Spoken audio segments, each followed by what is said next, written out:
Karen thought destroying my retirement lawn was just harmless fun, until she discovered what happens when you mess with an electrician who knows exactly how deep concrete foundations go. For 3 months straight, this entitled maniac used my corner lot as her personal shortcut. Every morning, her white BMW X5 roared across my $2,000 Kentucky bluegrass like she owned the place, the screech of tires shredding my irrigation lines, diesel exhaust poisoning my morning coffee, the wet crunch of destroyed dreams under German engineering. I tried talking. She threatened me. I tried signs. She destroyed them. I called police. They said it was a civil matter. What Karen didn't know was I'd just discovered something very interesting about where my property line actually ended and where her daily route began. One strategically placed concrete bollard later, her $80,000 BMW became expensive modern art, criminal charges, divorce papers, public humiliation. But that's just the beginning of how this psycho neighbor destroyed her entire life. Before we dive in, hit the subscribe button and let me know where you're listening from today. I've got a feeling a few of you out there know exactly what it's like to have your peace trampled by an HOA queen with too much time and not enough boundaries. Let me tell you about the American dream that turned into a 3-month nightmare. I'm Marcus Thompson, 52, union electrician who spent 30 years installing power systems in everything from shopping malls to hospitals. My specialty? Making sure things stayed exactly where they were supposed to be, and when they didn't, I knew how to make them. After 3 decades of overtime checks and holiday bonuses, I finally bought my corner lot paradise in Millbrook Heights. Sarah, my wife of 26 years, was fighting early-stage Parkinson's. She'd spent her life teaching 3rd grade, patient as a saint, soft-spoken, the kind of woman who'd leave muffins on a new neighbor's porch. The move to Millbrook Heights was supposed to be our calm chapter. Quiet mornings, birds at the feeder, maybe a garden if her hands stayed steady enough. We picked a corner lot, big yard, wide driveway, enough space for her to sit on the porch swing and watch the sunset without feeling boxed in. The HOA brochure promised peaceful community living and respect for property lines. Funny how those words start to sound like punchlines once you've actually moved in. The first time I saw Karen Doyle, she was walking a yappy designer dog across my lawn, 6-inch heels sinking into my fresh turf like she was planting flags of conquest. Platinum blonde hair, diamond sunglasses, phone glued to her hand, barking orders to someone about pool permits and landscaping compliance. When I stepped outside and told her, politely, "Hey, this is private property," she didn't even look up. Just said, "Relax, sweetheart. I'm the HOA president. I can walk wherever I please." That should have been the warning shot, but I let it slide. Everyone's got an off day, right? Wrong. Next week, it was her landscaper driving his mower halfway across my grass to dump leaves from her yard. The week after that, her dog walker cutting across with 3 dogs dragging mud behind them. I left notes, polite, firm, and clear. Each one disappeared, replaced the next morning by HOA courtesy notices taped to my mailbox about unauthorized yard signage. That's when I realized Karen didn't play by the same rulebook as everyone else. She wrote it and rewrote it whenever it suited her. At first, I tried to stay civil. We had enough on our plate with Sarah's health. I didn't need extra stress. But every day, another tire track scarred the grass I'd spent hours laying, watering, and trimming to perfection. It wasn't just a yard. It was the one thing I could control. One place where life still felt orderly. One evening, I came home from the hospital. Sarah had just finished her 3rd round of a new medication trial. And there it was again. Muddy tire grooves cutting diagonally across the yard. I followed the trail, heart pounding, straight to the street where Karen's white BMW sat idling. She looked me dead in the eye, smirked, and revved the engine. That smirk lit a fuse. I walked over, tried to stay calm, and said, "This ends now, Karen." She laughed. "Oh, Mark, you're being dramatic. It's just grass. You're retired, right? Maybe you need a hobby." I took a deep breath and turned back toward the house, every muscle in my jaw locking. Sarah was watching from the window. I saw her shoulders sag. That's when I knew. This wasn't about grass anymore. It was about respect. The next morning I went to City Hall, asked for plat maps, property surveys, and easement records. The clerk gave me a confused look, but printed everything out anyway. I spent the weekend comparing every line, every coordinate, every boundary marker. And there it was. A 2-foot wide strip of my property running along the curb Karen used as her personal racetrack. That strip gave me everything I needed, legally, morally, and creatively. I didn't yell. I didn't threaten. I just smiled, folded up the map, and said to myself, "All right, Karen. Let's see how you like a little lesson in boundaries." You ever notice how people like Karen think silence means surrender? That week I didn't say a word to her. I just kept mowing, watering, patching up the ruts she left behind. Meanwhile, I was studying every inch of that survey like it was a wiring diagram for revenge. I measured, marked, even used my old transit level from job sites to verify every boundary pin. And when the numbers matched perfectly, I knew that 2-foot strip she was driving over didn't belong to the HOA, or the neighborhood, or the city. It was mine. A few days later, she crossed it again. Only this time I was waiting. I was sitting on the porch with a cup of coffee when her BMW rolled right through the dew. She slowed just long enough to wave, that smug I run this place kind of wave, and I felt something snap inside me. I didn't yell. I just smiled and took a photo, then another. Then one more from the corner angle that clearly showed the house number and tire tracks. Documentation. The kind that made judges smile and Karens sweat. That night, I installed a motion-activated camera on the mailbox post. Small, silent, invisible under the decorative casing. Every time she crossed the line, it caught the evidence, clear as daylight. Within a week, I had 12 separate recordings. 12 counts of trespassing and property damage, all time-stamped and geotagged. When I emailed her the footage, no words, just a zip file labeled property boundaries, she replied with a single sentence, "Delete this, or I'll have you fined for harassment." Classic Karen. No apology, no accountability, just threats. Then came the notices. The HOA started sending letters about my improper camera placement, claiming it violated community privacy guidelines. I checked the bylaws. Turns out, only cameras facing other people's homes were restricted. Mine faced my own yard. Strike one. Next, she sent her landscaper to inspect the property line. He drove his quad mower over my grass to measure distances. Strike two. By the third week, I wasn't even angry anymore. I was focused. Like being back on a construction site, blueprint in hand, working through every problem until the structure stood solid. I drew up a plan. Not for revenge, not yet. For justice. I marked the edge of my property with small wooden stakes, just the way we did in the field. Painted them bright orange, the universal signal for construction zone. A little psychology at play. People see caution colors. They hesitate. Everyone except Karen, apparently. That afternoon, she tore them out. All 12. Dumped them in my driveway like she was proving a point. I just picked them up, leaned them neatly by the garage, and waved. Calm, polite. It made her furious. She wanted me to snap. Instead, I started calling around. My old crew buddies from the electrical union, guys who owed me favors, the kind who didn't ask too many questions when you said, "I need to set something in concrete." By the end of that week, I had 6 bags of Quikrete, a steel post sleeve, a 2-foot foundation tube, and one simple plan. Build something that looked boring, legal, and immovable. Because it would be. I measured twice, dug once, mixed the concrete right there under the morning sun. Sweat poured down my back as I worked the rebar into place. Every shovelful of gravel felt like reclaiming another inch of dignity. By the time the sun dipped below the rooftops, that post wasn't going anywhere. Neither was Karen's BMW. The next time she crossed the line, Saturday morning, sunlight pouring through the kitchen blinds. Fresh coffee. For the first time in months, my yard looked exactly the way it should. Smooth, trimmed, and marked. The new post stood at the corner of my lawn, unassuming but solid as a mountain. To anyone else, it looked like part of the drainage system. Dull gray, round-topped, nothing flashy. But underneath that surface, it was a 4-foot deep concrete anchor wrapped around steel rebar, cured for 48 hours straight. Sarah asked me what it was. I told her it was insurance. She just smiled that tired smile. The one that said she didn't need to know details as long as she knew I'd thought it through. "Just be careful, Marcus," she said. "Don't give her a reason to come after us. That's the thing about people like Karen. You don't have to give them a reason. They'll invent one." By Monday morning, I heard the familiar hum of her BMW coming down the street. 7:48 a.m., right on schedule. I stood behind the curtain, coffee in hand, heart steady. The tires rolled over the curb, right toward the strip of grass she'd claimed as her shortcut. I didn't flinch. Then came the sound, a crunch, sharp, metallic, final. The front bumper folded like paper, the hood popped, and the car jerked to a violent stop. The airbag detonated, a white cloud filling the cabin. For 3 full seconds, there was nothing but silence, then a scream that could have shattered glass.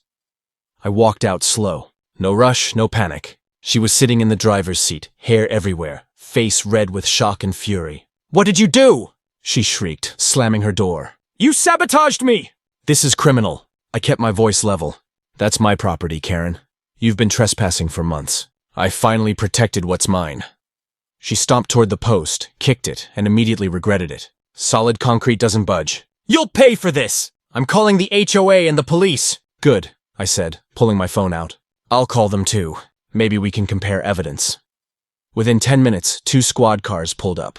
Karen turned on the waterworks, waving her arms, playing the victim. She told them I'd set a trap to destroy her vehicle. One officer turned to me, calm and skeptical. Sir, you want to explain what this post is? Sure, I said, handing him a printed map and my property documents. That's a boundary marker, legal and permitted. City records show it's inside my line by 2 feet. Been dealing with months of damage. Got photos, timestamps, even video footage. He looked through the file on my phone. Clear images of her car crossing the property, multiple times, including just last week. He glanced at his partner. Looks like trespassing to me. Karen's voice cracked. You can't be serious. I'm the HOA president. Ma'am, the officer said, that doesn't mean you can drive on someone's lawn. Her face turned the color of spoiled milk. The tow truck arrived 20 minutes later. Front axle twisted, oil leaking into the gutter, about $8,000 in visible damage. Maybe more once the insurance assessor got involved. She stood there in silence as they hooked her car up. When she finally looked at me, it wasn't arrogance anymore. It was hate. Pure, simmering hate. That night, an anonymous HOA email landed in my inbox. Retaliation against board members will not be tolerated. No signature, but I didn't need one. I just smiled, saved the message, and forwarded it to my attorney. The game wasn't over. It was just shifting to a new level. One where I had proof, patience, and a very expensive piece of evidence sitting in a body shop.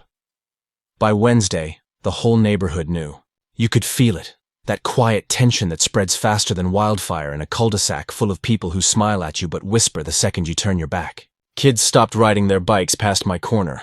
Neighbors who used to wave suddenly found something fascinating on their phones. Karen wasn't just embarrassed, she was furious. 2 days after the crash, I came home from work to find a bright orange violation notice taped to my mailbox. Unauthorized structure in violation of HOA Aesthetic Code. 14B, the unauthorized structure, was the same 4-foot concrete post that had just saved me about $30,000 in property damage. The notice demanded removal within 7 days or I'd face a $250 per day fine. Cute, I took a picture, sent it to my attorney, and went inside. Sarah was on the couch, reading the notice like it was a bad joke. They're really going after you for that? She said. Oh, it gets better, I said, opening my email. There were 4 new messages, all from the HOA. Each one with different subject lines. Notice of violation. Board review request. Damage complaint from member. And my personal favorite, neighbor mediation opportunity. Karen was trying to bury me in paperwork, but I had time. And documentation. Before we dive deeper, hit the subscribe button and let me know where you're listening from today. Because what comes next is the part where HOA corruption meets a man who knows how to wire a courthouse properly. I replied to each email, short, polite, and attached with the same 19-page PDF, property survey, permit for concrete boundary installation, and my tax records. I CC'd the city zoning office and my lawyer, every single one. The next day I got an automated reply. Thank you for your submission. Your case will be reviewed at the next HOA board meeting. Oh, I was absolutely planning to attend Friday evening. I walked into the Millbrook Heights Community Hall. Folding chairs, stale coffee, and a crowd already buzzing with gossip. Karen sat at the front in a pastel blazer, a neck brace she didn't need, and a stack of papers like a prop in a courtroom drama. When she saw me, her lips twisted into a smirk. Mr. Thompson, so glad you could make it. We'd like to address your construction violation. Of course, I said, taking a seat in the front row. Though, before we start, I have a few exhibits you might want to see. I plugged my laptop into the projector. On the screen, high-resolution photos and time-stamped video clips. Karen's BMW tearing through my lawn on 15 different days. I'd set up a motion camera after the 3rd time she crossed my yard. Gasps filled the room. Karen's smirk evaporated. Here's another, I said, clicking to a still frame of her backing over my sprinkler line. And this one, when she flattened my new turf. Same car, same plate. The HOA treasurer whispered something to the secretary, who started furiously typing notes. Karen tried to talk over me. This is harassment! You don't have permission to record private citizens on my own property? I said, smiling. Oh, I think the law disagrees. The HOA's vice president cleared his throat. Given this new information, perhaps the violation should be tabled, I said. No, I want it on record. I followed every rule. I poured the foundation within my line. I even notified city zoning. You can check the permits. They're all dated before the incident. Karen's jaw tightened. Her eyes darted around the room, searching for support that wasn't there. The treasurer finally said, "We'll withdraw the notice pending further review." I nodded slowly. That's a wise choice. By the time I left that meeting, Karen's social empire had started to crack. Her so-called allies couldn't get far enough away from her. One even patted me on the shoulder as I passed. Out in the parking lot, under the flickering light, Karen stood by her new rental car, a silver Hyundai that looked about 10 years older than she was used to. She leaned close and hissed, "You think you've won?" I always win. I didn't say a word. Just smiled, got in my truck, and drove off. Because I already knew, the real fireworks hadn't even started yet. The following Monday, I woke up to the sound of heavy boots crunching on gravel. When I looked out the window, there were 2 men in orange vests standing on my lawn, pointing clipboards at the concrete bollard like they were inspecting a nuclear reactor. "Morning, gentlemen," I said, stepping outside with a cup of coffee. "You looking for something specific?" The older one flipped a badge. Millbrook City Infrastructure Division. "We received a complaint about unpermitted excavation on private property. You the homeowner?" I sipped my coffee. "Sure am." "You wouldn't happen to know who filed that complaint, would you?" He glanced at his clipboard. "Anonymous tip. Said you might have tampered with underground utilities, and there it was. Karen's next move." "Nothing's been tampered with," I said. "Concrete post sits 20 inches above code minimum and nowhere near city lines. You're welcome to check." They spent 30 minutes measuring, tapping, and muttering. When they finished, one of them said, "You're clear, sir." "We'll file this as compliant," I smiled. "Be sure to note that on the record, because Karen wasn't done, and I wasn't either." That night, a thick envelope showed up in my mailbox. Inside were photocopies of HOA bylaws, highlighted sections about unsightly barriers, and a personal letter signed by none other than Karen Goodson, Mr. Thompson. "Despite your attempt to humiliate me publicly, the board reserves the right to protect property values. Remove the offending object within 48 hours, or the HOA will pursue legal remedy." That letter went straight to my lawyer. But instead of fighting back immediately, I decided to let the rope stretch. See, my years as an electrician taught me something. When you're dealing with a current, you don't grab it, you ground it and let the power burn itself out. So I played quiet. I went to work, mowed my lawn, waved at neighbors like nothing was wrong. I even smiled when Karen passed by, pretending her existence was just background noise. Inside, though, I was documenting everything. Every threat, every false claim, every HOA notice. I'd started a file called Project Voltage, and I was about to flip the switch. 3 weeks later, Karen overplayed her hand. She hired a private contractor, one of her nephew's buddies, to remove the illegal structure. Problem was, they trespassed to do it. I was out back when I heard the grind of a power saw and the crash of breaking concrete. By the time I rounded the corner, her guy had a jackhammer halfway through my bollard, and Karen was standing there with her phone, recording herself like it was a victory vlog. "Smile, Marcus," she said. "We're taking down your little obstruction." "Funny," I said, holding up my phone, "because this obstruction is legally permitted, and you're now trespassing with power equipment on private property." Her smirk faltered. "You wouldn't." "Oh, I already did." I pointed toward the driveway. "See that car? That's Officer Reynolds. Millbrook PD. He's been parked there for the past 10 minutes. Karen turned. The cop stepped out, hand resting on his belt. "Ma'am, I need you to shut that equipment off and step away." Her contractor froze. "Sir," the officer said to me, "you'd like to press charges?" "Just property destruction for now," I said. "We'll add trespassing after the insurance adjuster's done." Karen's face went redder than a stoplight. "You set me up!" "No," I said. "You set yourself up. I just turned the power on." The officer took her statement, wrote up the report, and gave her the same look you give a kid who just touched a live wire. When they finally left, I looked at the crater where my concrete post used to stand and smiled. Because what she didn't realize was that every bit of this had already been sent to the HOA's insurance carrier, the same one that covered her house. And when you trigger an insurance fraud review inside an HOA, it's not the homeowner who burns first. It's the president who filed the claims. Karen had just made that call herself. The current was live now, and I was done being polite. When you've spent 30 years wiring buildings, you learn how current travels, through metal, through water, through people. When you ground something right, the charge doesn't stop. It spreads, and that's exactly what happened to Karen. 3 days after the police report, I got a call from an insurance investigator named Laura Mills. Polite, professional, and sharp as a box cutter. "Mr. Thompson," she said, "I'm looking into a potential claim filed by the Millbrook Heights Homeowners Association regarding property damage. I just need to verify a few things. You installed a permanent barrier on your property, correct?" "Yes, ma'am. Within my boundary line. City approved. I've got the inspector's report. And the president of the HOA, Mrs. Goodson, hired an unlicensed contractor to remove it?" "That's correct. And I have video, police documentation, and eyewitness testimony." There was a pause on the line.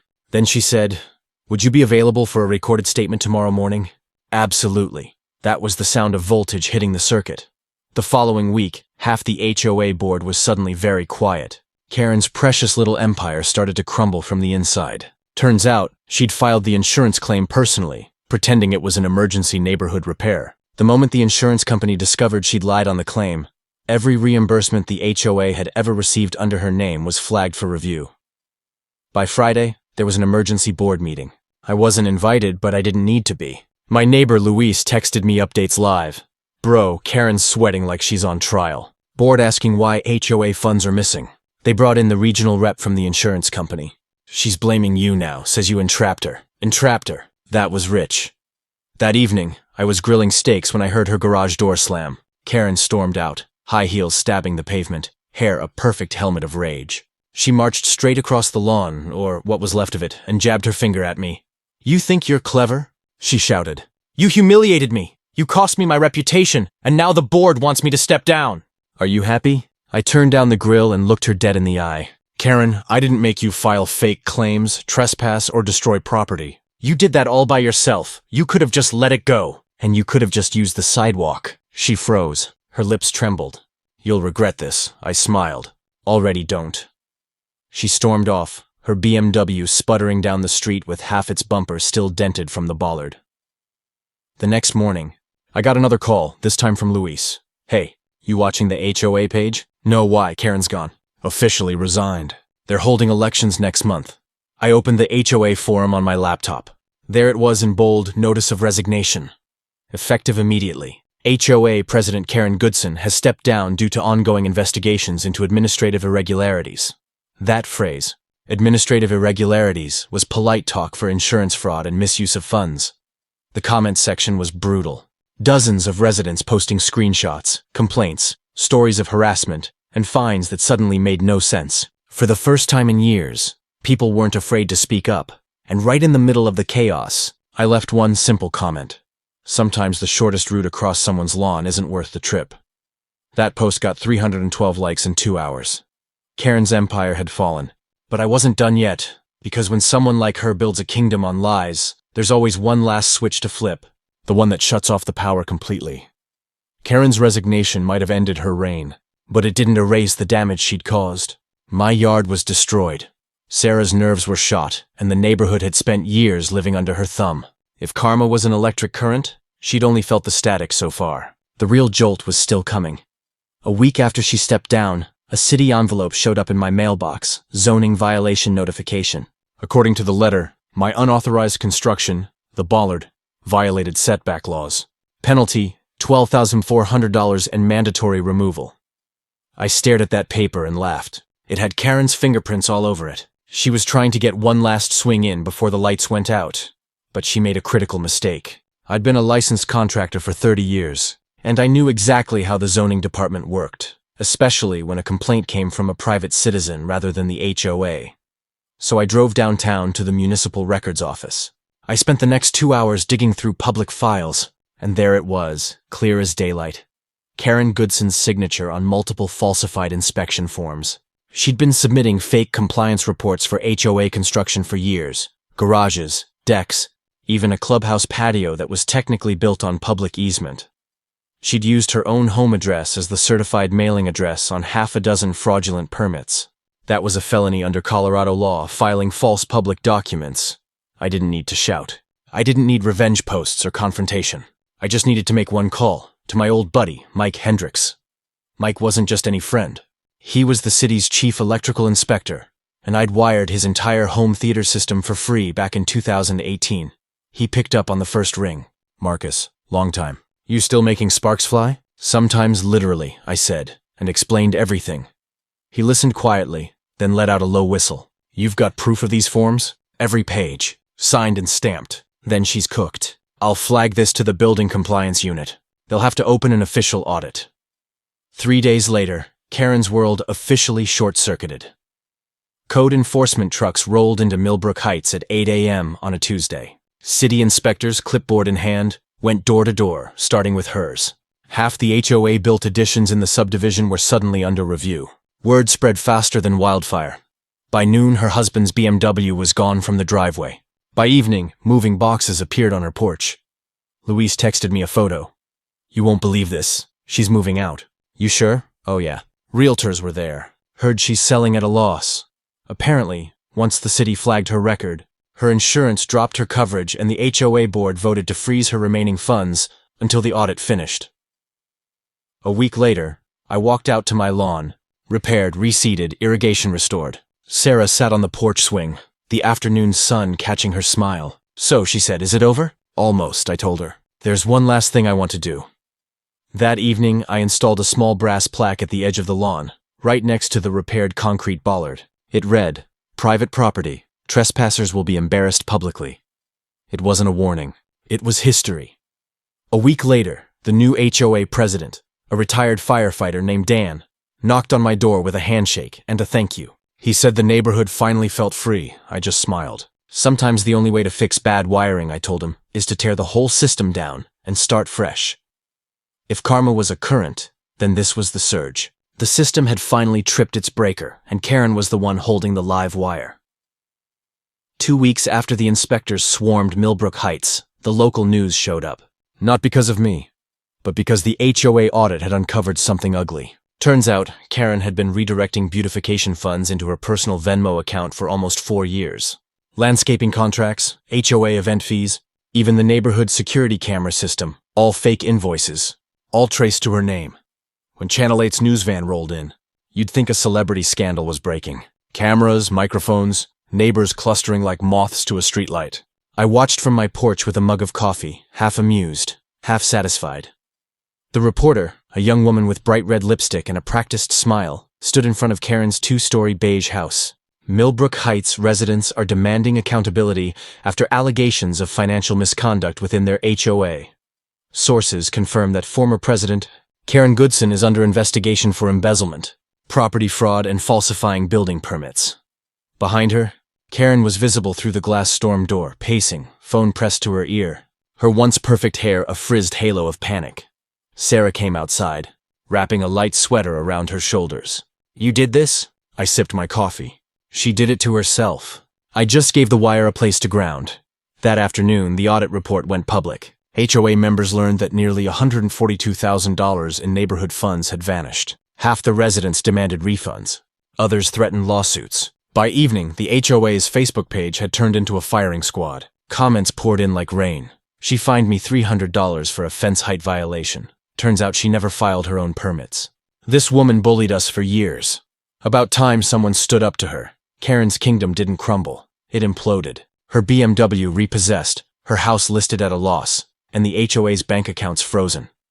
3 nights later, I was wiring new porch lights when I saw a U-Haul in her driveway. Karen stood beside it, wearing sweatpants and sunglasses at 8 p.m. Her husband wasn't there. Rumor was he'd left after her indictment hearing. She looked smaller somehow, like the arrogance had drained out and left a shell behind. For a second, I almost felt sorry for her. Almost. She noticed me watching, and our eyes met across the street. She didn't speak, just stared for a few seconds, then turned away and climbed into the truck. When she drove off, her tires didn't touch my grass. The next morning, the neighborhood felt lighter. No letters on doors, no petty notes about trash bins or mailbox paint. Just peace. A few days later, Dan, the new HOA president, knocked again. "Marcus," he said, "the board voted to reimburse you for your lawn damage and irrigation repair, out of the recovery fund from Karen's fraud case." "Appreciate that," I told him, shaking his hand. "But honestly, watching her leave was payment enough." He chuckled. "You know, you could run for HOA president. People would back you." I smiled. "No thanks. I fix things that stay fixed. Politics isn't one of them." That night, Sarah and I sat outside under the new porch lights. The lawn was whole again, the air still, the world quiet. She took my hand. You really showed her. Nah, I said softly. She showed herself. I just made sure everyone was watching. In the distance, the faint sound of crickets filled the air. Steady, calm, grounded. For the first time in months, I could finally breathe easy. But the story wasn't over yet. Because what happened next, the city's final move, proved that even after you think you've closed the circuit, the current can still surprise you. 2 months after Karen vanished from Millbrook Heights, I got one final letter, not from her, but from the city zoning office. It was a formal notice. Your complaint regarding property fraud and permit falsification has led to successful prosecution. The city of Millbrook extends its appreciation for your assistance in uncovering ongoing misconduct.